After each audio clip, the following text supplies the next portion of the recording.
বিয়ে করেছেন সঙ্গীতশিল্পী সাবরিনা পড়শি। তার বরের নাম হামিম নিলয়। গত বছর ৪ মার্চ আক্ত হয়েছে তাদের।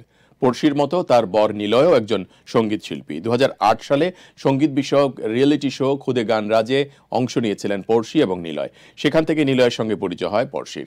ওই বছর পড়শি চ্যাম্পিয়ন হলেও সেরা ৬ থেকে বিদায় নেন নিলয়।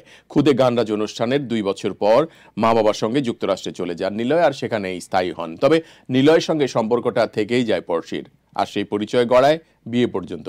গত বছরের ৪ মার্চ নিলয় এবং পড়শির আক্ত সম্পন্ন হয়েছে। পড়শি জানিয়েছেন, প্রেম নয়, পারিবারিক সিদ্ধান্তে বিয়ে হয়েছে তাদের। টাঙ্গাইলের ছেলে নিলয় দেশ ছেড়ে যুক্তরাষ্ট্রে স্থায়ী হলেও সঙ্গীত ছাড়েননি। স্টেজ শো না করলেও নিজের মতো করে গানের চর্চা চালিয়ে গেছেন। নিউ ইয়র্কের সিটি কলেজে পড়াশোনা করছেন মিউজিক বিষয়ে। ২০২২ সালে নতুন গান প্রকাশ করেছিল নিলয় ওয়ার্ল্ড মিউজিক ইউটিউব চ্যানেলে। এর থেকে প্রকাশিত হয়েছিল তোমার জন্য শিরোনামের গানটি। গাওয়ার পাশাপাশি এর কথা, সুর এবং সঙ্গীত আয়োজন করেছেন নিলয়।